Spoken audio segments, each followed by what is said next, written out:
Ini pertanyaan disampaikan oleh Abu Musa al-Ash'ari dan teman-temannya orang-orang Yaman. Abu Musa al-Ash'ari, sahabat Rasulullah dari Yaman, yang Nabi mengatakan al-iman Yaman, Yamaniyah, al-hikmah Yamaniyah. Iman itu dari Yaman, hikmah dari Yaman. Maka Islam Indonesia berutang kepada orang Yaman, karena yang banyak mengislamkan kita adalah hadarin, orang-orang Hadramaut dari Yaman. Ya, ya, jazahumullah khairan katsira. Semoga Allah membalasi mereka dengan kebaikan.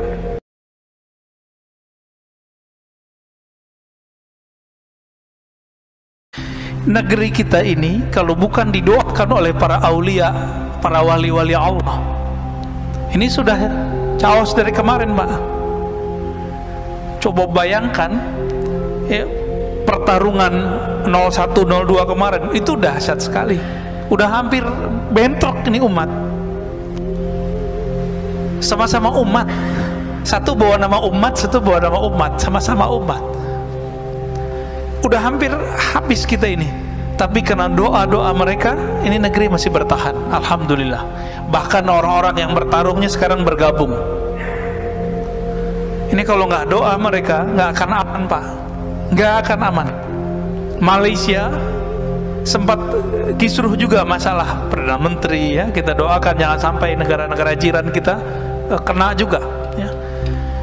Ke atas sedikit Patani udah lama kena musibah ini. Atas lagi Myanmar sudah chaos, Pak, ya, ketutup sama berita-berita yang lain. Mereka hancur sehancur-hancurnya sekarang. Alhamdulillah negeri kita masih bertuhan lah mereka, ya. Saudi nunggu waktunya aja, perang saudara nanti mereka itu, karena saudara udah ngantem saudaranya. Yang tersisa cuma itu. Yaman sudah hancur, Pak, bener nggak? Udah hancur. Ada Houthi di situ, perang sama Saudi tiap hari. Paling Abu Dhabi kerja sama Israel, kan repot juga, Pak, ya. Membingungkan. Qatar yang bantuin teroris waktu di Suriah kan banyak kelompok-kelompok di Qatar, mungkin bukan governmentnya yang bekerja, tapi kelompok-kelompok yang ada di situ. Bahkan teman memfatwakan bunuh temannya. Syekh Yusuf Al-Qaradawi memfatwakan bunuh ulama-ulama yang pro kepada pemerintahan yang di Suriah. Sampai begitu.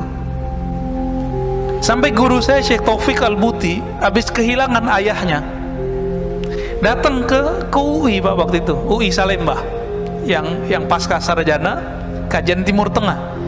Kok ada mahasiswa nanya dan tega, Syekh, ente pro Asad atau anti Asad? Kok tega nanya begitu? Orang lagi berkabung. Beliau itu orangnya lembut, itu kalau bahas apa bisa nangis, bahas bab sholat istisqa nangis. Kita udah bahas tasawuf aja nggak nangis-nangis, bahas zikir aja nggak nangis-nangis. Beliau bahas fikih nangis, Pak. Saya nggak pernah ngeliat beliau marah. Itu sekali saya ngeliat beliau marah. Syekh Taufik bin Muhammad Sa'id Ramadan Al-Buti. Ada yang nanya begitu. Apa jawaban beliau? La uayyidu bashar wa la uayyidu fulana, innama uayyidu ra'iyati ummati al-islamiyah. Saya nggak pro siapa-siapa, saya cuma pro kedamaian umatku, rakyatku. Gitu aja, Pak, jawabannya. Dan suaranya meninggi, tega gitu. Ada orang nanya begitu sama dia, ya. Udah hancur, Pak, sekarang. Apa gorengannya? Nih hati-hati, Indonesia hampir berhasil nih. Anti Syiah, Syiah kafir. Nih ada, Pak, ya, mohon maaf. Jadi setiap gerakan yang mengatakan Syiah kafir itu berasal dari kelompok Wahabi. Dan Wahabi ini, kata Muhammad bin Salman, ini produknya Amerika. Mereka sendiri yang ngomong.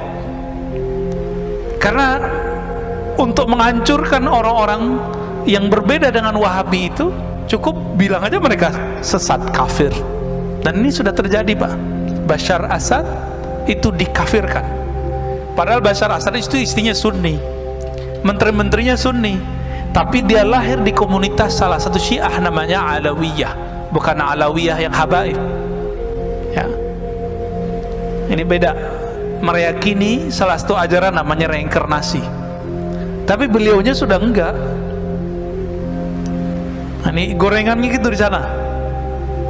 Berhasil di Suriah, berhasil di Irak, berhasil. Mau dicobain di Indonesia. Saya termasuk pengkritik Syiah, tapi saya tidak mengkafirkan semua Syiah. Kita bisa adu kitab, Pak, ya. Yang kafir itu namanya Syiah Ghulat. Apa arti Syiah Ghulat? Syiah ekstrim. Syiah ekstrim ini kelompok Kailaniyah, ya, Sabaiyah. Ini saya konfirmasi kepada orang-orang yang juga Syiah, mereka juga mengkafirkan kelompok itu. Kenapa? Mereka menyembah selain Allah. Syiah yang ada sekarang di Bahrain, yang ada sekarang di Iran, itu Syiah yang mana? Itu Imamiyah. Imamiyah ini juga pecah seperti Ahlus Sunnah. Ada yang ekstrim kayak Wahabi, ada, Pak. Ada yang moderat, ada yang liberal, ada yang Sufi, tapi mereka nggak menyebut Sufi, nyebutnya Irfani. Ada yang dekat ke Ahlus Sunnah, ada namanya Zaidiyah, ini dekat ke Ahlus Sunnah. Itu ada di Yaman, yang tokohnya sering dikutip-kutip oleh kelompok Salafi, namanya Imam Son'ani, yang nulis kitab Subulus Salam. Kita sampaikan gitu, mereka nggak percaya juga, ya. Padahal Son'ani tertulis dalam kitab-kitab Syiah Zaidiyah. Saya punya daftar ulama-ulama Zaidiyah itu. Ada lagi namanya Imam Syaukani, tapi belakangan sudah menjadi Ahlus Sunnah. Ini Syiah yang dekat ke Ahlus Sunnah. Dan sekarang muncul Syiah dari Imamiyah yang sudah mulai mencari titik temu dengan Ahlus Sunnah. Salah satunya kelompok Hizbullah yang ada di Lebanon. Pada dengar, Pak? Itu sudah mulai mendekat kepada Ahlus Sunnah. Artinya mereka menolak ajaran mencaci maki sahabat dan istri-istri Nabi. Lalu ada di Kuwait, siapa namanya, ya, Yasir Audah, ya. Tapi Yasir Audah yang Syiah ini menolak, sorbannya gede, warnanya putih. Lalu ada yang dari kalangan Al-Marja' Ad-Dini namanya. Marja' Ad-Dini itu di sana mujtahid. Jadi mereka itu sampai sekarang menjaga strata ulama. Di Indonesia kan nggak ada, ya. Tapi sebenarnya secara praktek ada. Yang boleh mengeluarkan fatwa itu disebut Al-Marja' Ad-Dini. Dokter aja nggak boleh kalau dia nggak ngikutin jalur ini. 1, 2, 3 sampai terakhir namanya Al-Marja' Ad-Dini. Namanya Sayyid Kamal Al-Haidari. Dia menolak menghujat istri Nabi, tapi mengkritisi beberapa sahabat Nabi, cuma tidak mengkafirkan dan mencaci maki. Apa kata dia? Jika Syiah itu melaknat dan mencaci maki, mengutuk, maka itu bukan Syiah yang saya anut. Ini namanya Said Kamal Al-Haidari. Maka beliau ini dikafirkan oleh kelompok Syiah ekstrim. Jadi ini nasib jadi orang moderat, Pak. Nasib jadi Ahlus Sunnah moderat dikafirkan oleh kelompok-kelompok yang saklek. Ini baru ada laporan dari sahabat saya, ya. Buku saya tentang teologi Muslim Puritan yang pernah dicetak oleh teman-teman di sini, ya. Pengurus kan pernah nyetak itu, ya, tentang genealogi Salafi. Orang nggak ngerti apa-apa, dia orang umum baru hijrah, itu baca buku saya, itu langsung bilang, oh ini buku liberal. Lo liberal dari mana? Yang nulis orang ngaji hadis kok. Kajiannya itu kan kajian berdasarkan ilmu hadis juga dan ilmu akidah. Jadi bagi dia yang nggak sama dia disebut liberal. Yang paling lucu sahabat saya, Ustadz Salman Al-Farisi yang punya pesantren. Antum pernah ke sana, ya? Ya, ada saya lihat videonya di sana tuh, yang buat pesantren madrasah hadis Al-Fajr, ya, Ruhama Al-Fajr, pesantren agraria dahsyat itu, pesantren planner. Ustadz Salman, saya tanya kemarin, Ustadz, antum dituduh Syiah, ya, karena ngisi di Rasul. Oh, bukan itu sebabnya. Saya, kata beliau, dulu diminta oleh satu komunitas mengisi kajian mengenai sahabat Nabi. Karena yang ada itu anak-anak muda. Yang paling cocok sama anak muda siapa? Cucunya Nabi, siapa? Hasan dan Husain. Orang-orang Wahabi paling benci sama orang yang membahas Hasan dan Husain. Dianggap Syiah. Nah, itulah mulai ceritanya. Kita tahu persis ya Ustadz, Salman ini ahlus sunnah bukan 100% Pak, 1000%. Beliau khatam kutubus sittah, kitab hadis Bukhari, Muslim, Abu Daud, Tirmizi itu lebih sering daripada saya waktu dia di Mekah. Mana Salafi sekarang yang khataman Sahih Bukhari, Muslim berulang kali? Nggak ada. Dia yang khatam tuh, Ustadz Salman tuh. Nah, maka kita mikir-mikir dulu mau membidah-bidahkan orang. Kita baca hadis sudah sebanyak orang itu belum? Ya. Baik. Wa haqqul basirati syurka wujudahu la adamaka wa la wujudak. Kalau kita punya ilmu tentang Allah, kita merasa Allah dekat. Kalau mata batin dibuka oleh Allah, kita merasa bahwa Allah yang berbuat di alam semesta. Jika haqqul basirah disebut haqqul yakin. Yang pertama ilmu yakin, yang kedua ainul yakin, yang ketiga disebut haqqul yakin, keyakinan yang sudah hak, disebut juga haqqul basirah, sudah masuk ke dalam diri kita. Apa yang terjadi? Yushhiduka wujudahu, Allah akan tampakkan bahwa dia benar-benar ada, sehingga kamu tidak merasa ada dan juga tidak merasa tiada. Ini maksudnya apa itu kalimatnya? Kita nggak merasa ada dan nggak merasa tiada. Jadi kalau yang level 2 kita merasa tiada. Merasa tiada berarti masih ada perasaan dong. Nah, perasaannya ini sendiri hilang. Perasaan-perasaannya pun hilang. Inilah yang terjadi kalau orang begini, rasa di kolbunya menguasai otaknya, lalu turun ke lidahnya, jadilah seperti Al-Hallaj. Apa kata Al-Hallaj? Ma fi jubbati ilallah, dalam jubahku hanya ada Allah. Dia lagi sakar, lagi mabuk. Mabuk bukan karena wine, mabuk karena cahaya-cahaya ma'rifat meliputi dirinya. Orang lagi kasmaran jatuh cinta nggak? Lagi kasmaran jatuh cinta, ketika jatuh cinta kepada pasangannya, setiap kali melihat perempuan atau laki-laki lawan jenis, itu dia merasa ada wajah pasangannya di situ. Ya.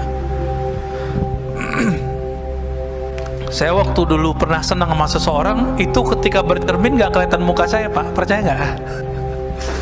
Saya ngeliat muka dia. Apakah di cermin itu muka dia? Enggak. Jadi pikiran kita ketutup oleh rindu kepadanya. Itu rindu ke makhluknya bisa begitu Pak, apalagi kepada Khalik. Ini yang terjadi pada salah satu wali di Jawa, Syekh Siti Jenar. Jadi kalau antum sudah faham apa yang terjadi pada Syekh Siti Jenar, maka jangan kafirkan Syekh Siti Jenar. Dia sedang tenggelam dalam lautan keesaan Allah Subhanahu wa ta'ala, sehingga dia nggak menyaksikan dirinya ada ataupun tiada, nggak ada dirinya. Ini juga yang terjadi pada Imam Abu Yazid. Abu Yazid ini lagi zikir subhanallah, subhanallah, berubah Pak. Dia nggak memandang lagi yang berbicara ataupun yang dibicarakan. Di saat itu Allah meminjam lidahnya. Subhani, subhani, maha suci aku.